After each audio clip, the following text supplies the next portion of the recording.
ma'am. My topic is all about the Commonwealth and World War II, 1935 to 1945. It is the chapter 20. The government established by the Americans in the Philippines was democratic and republican in form, a government that was patterned after the United States. In this democratic government, the Filipinos began to govern themselves, though not completely. Nevertheless, this short period of apprenticeship and governance was testimony not only to the American liberal tradition and tolerance, but also to the Filipino talent in learning the complex processes of running a government. So it was for this reason was when the war broke out in the Pacific and the Japanese occupied the Philippines for 3 years. So the Filipinos remained naging loyal sila sa Americans. Sana all. As they suffered hunger and death in the hands of the Japanese.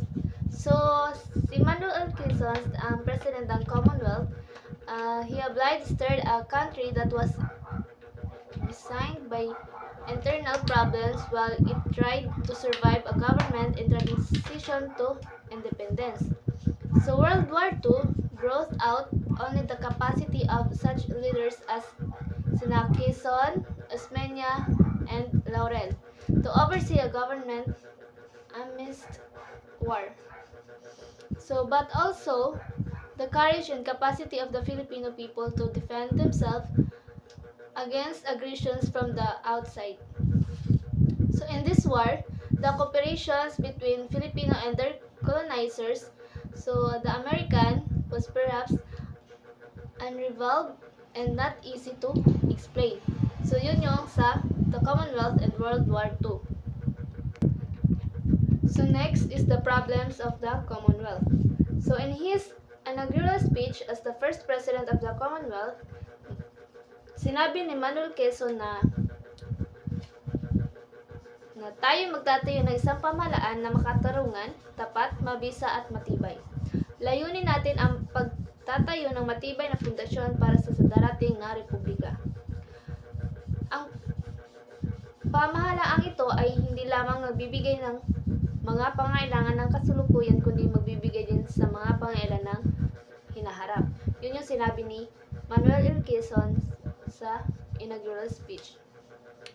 So the Commonwealth government was a transition government preparatory to granting of independence.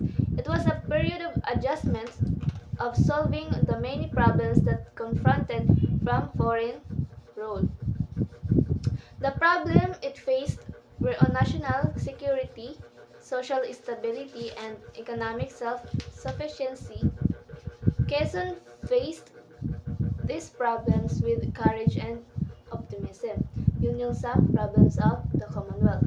Next is the national security. Soon, after the American occupation of the Philippines, some American statements felt that the Philippines was difficult to defend. So, mahirap daw i-defend sa Pilipinas. So, when World War II broke out, the United States, which has hesitant about joining it at first, was not prepared to defend the Philippines as their colony. So Japan's expansionist goal on the region would certainly include the Philippines as an object of conquest, and the United States would not be able to do anything about it. So si President Franklin D. Roosevelt naniniwala na para talo ang Japan, ang United States i-give nila ang Philippines ng independence. Yun yung sa national security. So Japan then was a rising power and had defeated China and Russia in separate wars. In the succeeding years, Japan invaded Korea, Manchuria, and finally China. It was this thought of expanding Japan that hounded Quezon. Consequently, the first law he recommended to be passed by the National Assembly was the National Defense Law. So, unang law na ipinatupad ni Quezon is the National Defense Law. This law provided for citizen army composed of trainees who belonged to the 21 years old group. To put the law into operation, Quezon appointed General Douglas MacArthur as Field Marshal of the Philippine Army. So si MacArthur estimated at the end of Commonwealth period, the Philippines would have an army of about 400,000 able-bodied citizens. Yun yung sabi ni MacArthur. Because there was not enough money to finance the constructions of costly battleships, cruisers, and destroyers, MacArthur thought of the so-called Mosquito Fleet. So, Mosquito Fleet, this was composed of small, fast, and well-armed boats. Filipino pilots were trained in air warfare and prepared for possible war. These were the preparations made by Quezon to secure the military defense of the country against any foreign invader. Yun yung paghahanda ni Quezon para sa mga kalaban. Next is the social problems. The agrarian problems that Quezon faced during the Commonwealth period could be traced to Spanish period. The Filipino masses, particularly the peasants, had been exploited on the issue of friar estates by the few influential people in the community. Amidst poverty and ignorance, the masses toiled day after without any hope of deliverance. The dire conditions of the masses led by many to rise and revolt as noted in the various agrarian uprisings under Spanish rule. So, noong 1930s, the so-called colorums took up arms against the authorities in Mindanao to show their displeasures over existing conditions. In central and southern Luzon and in the Visayas, the peasants also rose in revolt in the 1920s and the 1930s. So, in the particularly, the uprising in Tayog, Pangasinan in 1931 was reaction to the operations of some landlords. But the social discontent was well illustrated by the Sakdal uprising in 1935. Founded by Benigno R. Ramos, Tagalog poet, the Sakdal organization identified itself with the peasants. It attacked graft and corruptions in the government. It fought for immediate independence and therefore against Tidings McDuffie Acts on May 23. So, noong May 23, 1935, the Sakdalistas or members of Sakdal organization revolt against the government. So, the government suppressed the uprising and punished those who participate in it. So, Ramos then fled to Japan. The period saw the rise of socialism and communism among the lower classes, peasants and workers, which is the peasants and workers. So, through unions and associations, they worked for reforms beneficial to their class. Just like the Sakdalistas, they were met with state violence and were outlawed. So, Quezon, in response, announced his policy of emancipating the masses from social injustice.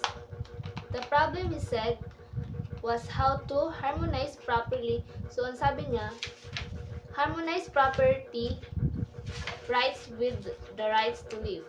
And the rights to live is paramount and above every other right. Yun yung sinabi ni Quezon. He initiated the policy of social justice for everyone. But because the government did not have enough money with each to purchase landed estates. So Quezon tried to implement laws to improve the welfare and rural populations. So however, the big and powerful landlords in Quezon's private circle of friends and supporters resist this social justice legislation. Thus, Quezon's social justice failed. So nabigo si Quezon. So next is the economic problems. So other economic problems occupied Quezon's attention since Spanish period. The Chinese had been dominating the retail trades industry in the country. On the other hand, Philippine foreign trade was dominating by foreigners, the Americans, the Chinese, and the Japanese. So when free trade between the Philippines and the United States began in 1909, so nagsimula ang Pilipinas and United States mag-trade noong 1909. So Philippine product like mga pinag-trade nila is the sugar, coconut oil, abaca, fiber, copra, and others. Entered the American market free of duty. This lead was quite poor relative to the succeeding years. So, statistical data reported that in 1933, so the Philippine foreign trade amount to only 346 million, but rose to umangat ito ng 520 million in 1936. So, the first year of the Commonwealth period, foreign trade was made possible through the ports of Manila, Mindanao, and southern Luzon. Quezon improved the country's transportations and communications facilities. Inter-island shipping was encouraged and the railway lines were improved and extended to the La Union and Legazpi. La Union, Legazpi, Albay. The number of buses, cars, vehicles, and taxicabs increased a great deal, thus making transportations and communication accessible at relatively cheap fares. Artifields were constructed to bring the cities and principal towns of the country closer together. Telephone and wireless services were improved and the radios broadcasting inaugurated in Manila. By 1940, so ang number of families owning radio sets was more than 60,000. Yan pa lang yung may mga families naman owning radio sets. The National Assembly, upon the recommendations of Quezon, created the National Economic Council, whose primary duty was to advise the government on economic matters. In accordance with the policy, the National Development Company was reorganized to make it more efficient and responsive to needs of the people. It also established government companies such as the National Food Products Corporations, the National Rice and Corn Corporations, and others, whose main duty was to protect the people from being exploited by producers or merchants. Public welfare was given priority as the government strengthened certain agencies like the Bureau of Public Welfare, the Associated Charities, and the National Relief Administration in order to improve and extend the scope of service to the people, especially to the poor. So people with mental illness, the children of poor families, and delinquent children were taken care of by agencies such as the Welfare Evil, the Settlement House, and the Child Welfare Divisions. So likewise, the jobless were given full of part-time jobs by National Relief Administration, which also distributed the food victims of natural calamities like floods, earthquakes, fires, and the like. Women's suffrage, mentioned earlier, was passed in 1937. The arts and literature were encouraged by the government through contests and competitions for artists and writers. Nagano sila ng competitions para sa mga artists and the manunulat ba yan? Writers. A contest in painting was held under government auspices in 1936. A national contest on writing the biography of Rizal was conducted by the government in 1938. So, noong 1939 naman, si Quezon, acting through the recommendation of the Philippine Writers League, established the Commonwealth Literary Contest in Tagalog, English, and Spanish. The contest included writings for biographies like history, poetry, short stories, novels, dramas, and essay. Because of this contest, literary activities increased and many talented writers were encouraged in the 3 languages. Yun yung ni Quezon. Next is the war in the Pacific. So the preparation of the Commonwealth for an independent Philippines was interrupted when the war in the Pacific broke out in 1941 yun. So the fear of Filipino political leaders, especially Claro M. Recto, that the Japan as a menace to the security of the Philippines came true. So noong December 7, 1941, Hawaiian time, Japanese bombers attacked the American fleet in the Pearl Harbor, Hawaii. Provoked by the attack, President Franklin D. Roosevelt spoke before the joint session of the American Congress and urged it to declare war against Japan. So yesterday, Roosevelt said, December 7, 1940, the United States was suddenly and deliberately attacked by naval and air forces of the Empire of Japan. Immediately, the Congress declared war against Japan. So, noong December 8, nung British time, England also declared war against Japan and the war in Pacific was on. So, next is the occupation of Manila. The Japanese naval, military, and air forces took the offensive against the United States, Britain, and Holland. Their colonies in Asia were attacked.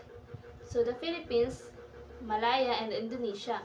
So noong December 8 and the succeeding days, the Japanese bombed in many places, including Manila and the suburbs.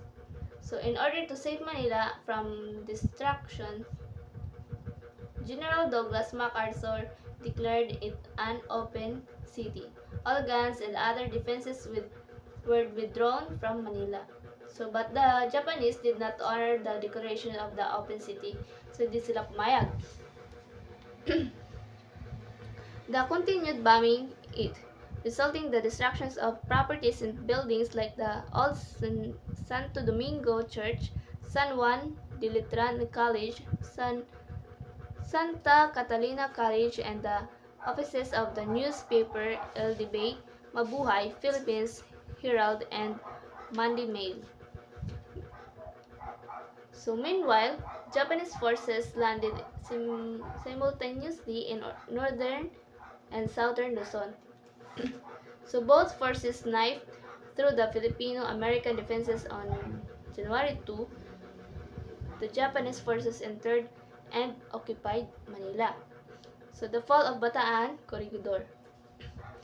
Quezon was very sick when the war broke out. So nagkasakit si Quezon.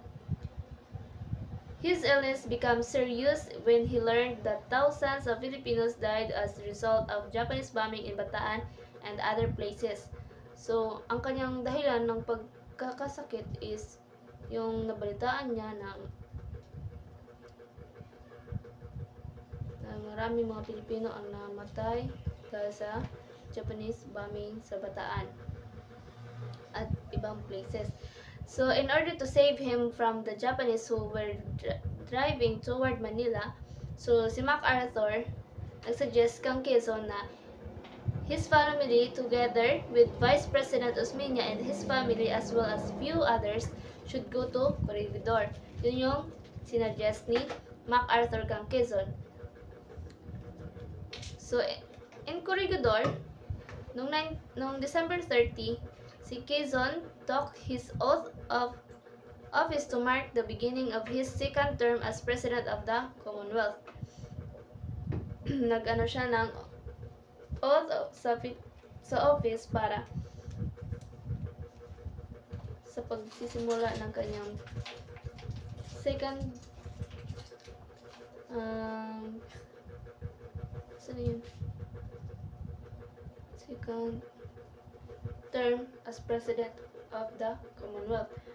So, with Manila and other parts of Luzon in the hands of Japanese, Bataan and Corregidor under the command of General MacArthur began to take heavy beating from the enemy. So, the help that MacArthur and the Filipinos were expecting from the United States did not come.